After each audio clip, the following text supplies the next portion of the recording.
See, we have Coach with us. Good morning, Coach. How you doing? Doing great, Coach. We sincerely appreciate your time and what we know is an extremely busy week for you and your team. Coach, if you could please start us out with an opening statement previewing your upcoming matchup against Southern in the SWAC championship game. First and foremost, I'm excited about the matchup. They're well coached. I have the utmost respect for their coach. He's doing a wonderful job. I'm just hearing statistics on the defense. With leading the nation with sacks and touchdowns, defensive touchdowns. That is unbelievable, and the nation needs to know about that because that is a feat in itself, and it shows you the consistency and the coaching talent and the players that they have. We're excited for this opportunity. We're excited to put our offense on display once again. Our defense, which has been playing lights out, our kicking game, our kickers who don't miss the punting game. We're excited, and to really have this influx of economics into our city once again is going to be unbelievable. Everyone is going to win in some sort of fashion, except for one team on the field this week. But I think it's truly a blessing to have the championship here, and it's really a rivalry type game. So I appreciate it. I look forward to it. I can't wait. I anticipate it. Appreciate those opening comments, Coach. First question goes to Charles Bishop. Coach, how you doing? How you doing, sir? I wanted to ask, and I know you've answered this before because you like to maintain the continuity, but does not having a weekend off, essentially a bye week this past weekend, does it not help the team with regards to the overall team health? This team has been going for about 7 weeks straight now. No, I've never seen someone say, "Oh my God, I played so much better with the bye week." No, I don't coach better with a bye week. I coach better just with a good defense and a good offense. Sure. No doubt. Bye weeks, yeah. I don't know why we have bye weeks. Sometimes it helps with injuries and all that, give guys opportunity to rest. But we don't want to rest, man. We've been resting all summer, all winter, all spring, man. We ready to get down. A quick follow-up, and you mentioned the anticipated crowd, the economic boost to the city, but your overall thoughts with regards to Jackson putting on a show again for the SWAC championship? I don't know about the show. You can't put on the show unless you win the game. I'm just hopeful and thoughtful that it's no crime, it's no murders, there's none idiotic that takes away from the goodness of this moment. SWAC championship 2 years straight in Jackson, Mississippi. The economic boost is tremendous, and I love it. Everyone's going to win, so we don't need robbing and stealing and hustling and shooting and all that craziness. So I think we all win, and I think we need to learn how to understand what a true blessing this is. And it's a respect. I know some fans get a little overboard, but I have the utmost respect for this program. I really do. I really have the utmost respect for the coach, the whole program, and what they bring to the table. It's going to be exciting. No doubt. Thank you, Coach. Thank you, sir. Next question goes to Zach McKinnell. Hope the bye week and the holidays went well for you, Coach. You were named a finalist again for the Eddie Robinson Coach of the Year award, and there's only been one back-to-back winner in the history of the award, Craig Bowl, back in 2012, 2013. How much would it mean to you to be the second back-to-back winner of the Eddie Robinson Award this year? Well, let me answer this like a coach would. That would be tremendous. It shows how good our staff is. It shows how talented our players are. It shows the program. It shows how forward-thinking our program is, and I'm elated to even be mentioned for such a prestigious award as that. So, getting nominated in the second year straight, it's a tremendous blessing. But it's no way I could begin to take the credit without the social media team, the trainers, the equipment managers, the staff, everyone included in what all we bring to the table here in Jackson State. And a quick follow-up about the game this weekend. What was some of the bigger things that you guys wanted to work on throughout this bye week that you guys saw on film from the Alcorn State game that you guys needed to correct going into this rematch with Southern? Explosiveness offensively. We have explosive players. We just got to figure out a way to get them the ball doing what they do best. We got to run the football effectively. That means dominate the front line, and we have the players to do such a thing. We just got to be consistent in all the things we do. We got to finish. The things about the words of the week, we got to finish. We got to finish. We got to finish whatever we started. We got to flat out finish our assignment of the year, and that's to be dominant. Thank you, Coach, and good luck this weekend. Thank you, sir. I appreciate you. Next question goes to Kendrick Marshall. Yeah, Coach. Over the weekend, Pete Thelma with Fox Sports reported that Colorado had made you an offer to become their next head coach. Mm-hmm. How true is that report, and is there any mutual interest between you and the school? Yeah, definitely. The report is true. They're not the only ones. The report is true. I'm not going to sit on here and tell all my business, but they're not the only ones. And I would be a liar if I told you they didn't. You know they did. I know they did. Everybody there know they did. So it is what it is. That's not my focus right now. My focus is to win and to be dominant. And then to not even to go on to the Celebration Bowl. My focus is right here in this beloved stadium to be dominant on Saturday.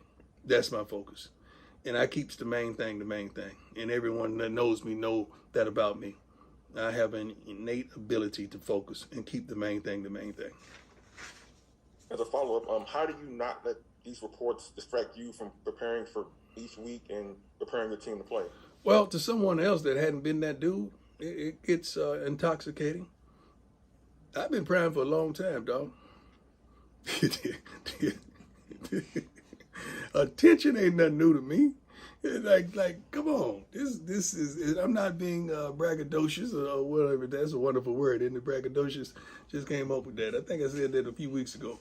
But this ain't new to me. Being in the spotlight ain't new to me. I got to just turn that light and channel it to my kids, channel it to my coaching staff, channel it to the support staff. We've been in the spotlight for a long time individually. It's time to bring us collectively, and that's what I've been doing ever since I touched foot on this campus and into HBCU football. All right, thanks, Coach. Appreciate it. Thank you, my man. Next question goes to James Hill. Hey, Coach, I hope you and everybody at Jackson State University are well. Shedeur Sanders, in 24 games, 6,314 passing yards. Dang! And I 62 just had to say that. touchdowns. Dang!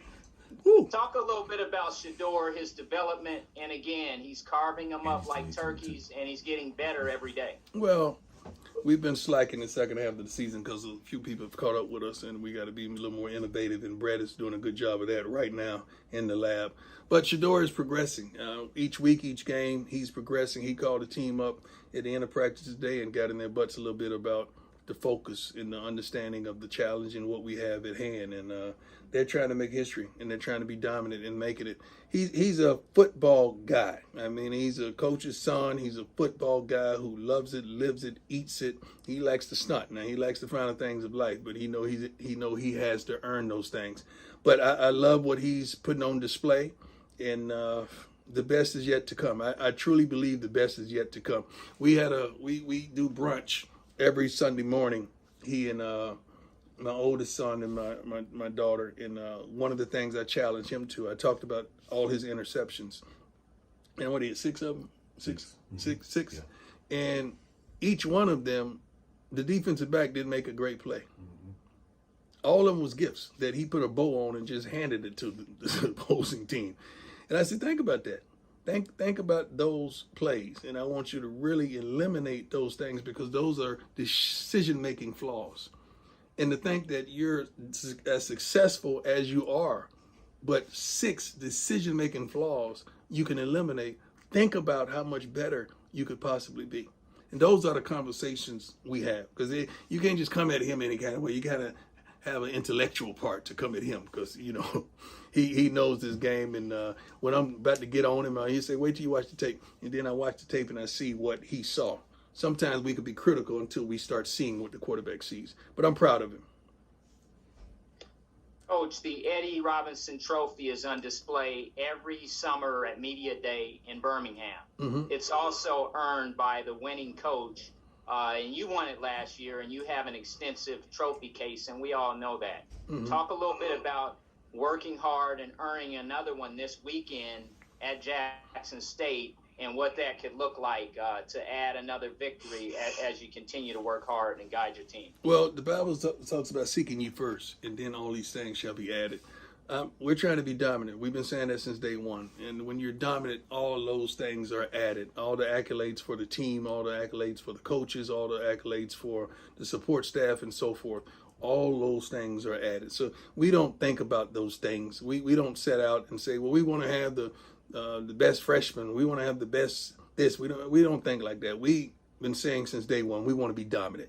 And then all those things are therefore added.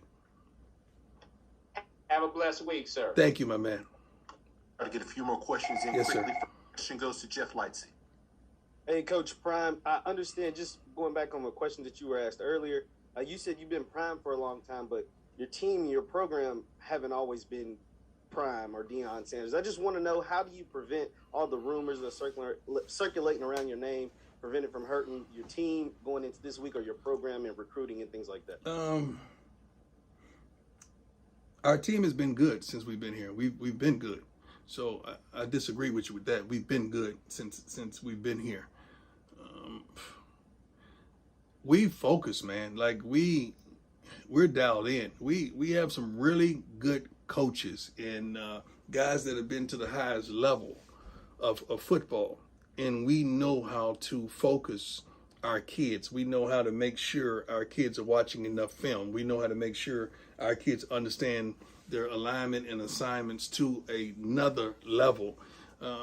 We know how to run a practice. At this point in practice, it don't involve a lot of contact. We want to keep them fresh and fast. We know the finer things to do because we've done them as a player, and we've been to those mountaintops and Super Bowl runs, and understanding how do you focus with everybody screaming about a Super Bowl, everybody screaming about a darn World Series. I think they got the right coach, don't you? You see how I paused in and let you kind of grasp that thing? I think they got the right coach. Appreciate it, Coach. Thank you. Last question goes to Dr. Cavill. That my man. Thank you. Good morning, Coach Brown. Good morning, sir. You've been very consistent of talking about your team being consistent. Mm-hmm. Oftentimes we hear individuals talk about the team taking over the mindset of their coach. Going into the championship, you've been in the highest level of championship, the Super Bowl and World Series for that factor. Mm-hmm. Are there things that you're able to talk to your team or even your coaches, many of them have been at that high level Mm-hmm. that translates to the college and a second chance of a conference championship? Yeah, a lot of things we put on the internet because we're trying to help the majority of people, not in sports, but just in life as well as in sports. Some things we don't. That happens in the meetings. We just had CEO of Under Armour, Kevin Plank, here to speak to our whole team about keeping the main thing. And then he blessed the whole team, the whole staff with new Under Armour shoes that hadn't even really come out yet. So it's easy for us to bring in people to validate and substantiate the message that we're trying to get across with these youngsters. But the main thing is to keep the main thing the main thing. If we play our game, only we can beat us. That's not having any insult to Southern or their staff, because they have a tremendous staff, tremendous coach. I love those young men and the way they perform. But if we do our thing, it's going to be hard to deal with us. And everyone knows that. If we play our game, it's hard to beat us. Question. Yes, sir. Oh, no doubt. Well, we watched it in terms of the record, and so I continue to analyze and see what that is about. Let's get a little more in terms of the game. Okay. People that followed you talk about your athletic ability, but more important, I'm not sure it's been pointed out, how much you really dissect game film. Yes. And I'm sure that is translated from a coaching perspective. Yes, sir. Can you talk a little bit more in terms of particular, how have you worked with coaches to work with players in regards to how to break down film correctly, to look at certain that can be a difference of making a play, winning game, and actually obviously winning championships because you do the little thing that you see in a game? I oftentimes will step inside a film room or a meeting with the coaches and see how they're developing the players and see how they're coaching and what they're getting across. The coaches have received direct structure from me about this week about making sure they consume a lot of film. On Thursdays, everyone has to turn in film time. I'm going to say that again. This may be different from any other coach. On Thursdays, my staff has to turn in film times from each player. So if it's defensive backs, I need to see how much film every defensive back watch because I want to make sure he's ready and he's prepared. Now, if I have a starter that plays on the defensive line and he's only watched 30 minutes of film, he might sit over on that bench for 30 minutes until that 30 minutes elapsed. Then he'll get in the game because he's not prepared. So we want to make sure they're prepared for the game intellectually, physically, socially, and just understanding the moment of the game. But when they break the huddle and they get in the formation, our guys are calling it out internally. They know. And when that defensive back is at this, and Shador could go over there, he could look this way, and he know when they're going to blitz. So it's just his thing to get us in the right formation, to get us in the right call, to make sure we have the right protection. So one thing that we're going to be is we're going to be prepared. We're not going to be not prepared for this game. That's coaches-wise as well as players. Thank you, Coach Fromm. Thank you, Good sir. luck this week. I look forward to the matchup. I appreciate it. Coach Sanders, we sincerely appreciate your time. Good luck this weekend. Thank you. And Dr. Kabir, I just wanted you to know you won the contest of the cleanest of the year. You've been the cleanest of the year consistently all year. Mr. Hill tried to come at you a couple weeks, but you got him. You know, he may have won a couple weeks, but you got him. I just want you to know that. And we need to give you something for the consistency. For the consistency of what you bring to the table, my brother. Hey, I appreciate y'all, man. I look forward to seeing y'all. You heard that, right? Yeah. Yeah, Mr. Hill. I'm just letting you know. I'm just calling it like it is. Calling it like it is. I don't know if both of you have on shorts or drawers or whatever you got on under the table, but for the upper body, y'all are clean. All right? God bless you.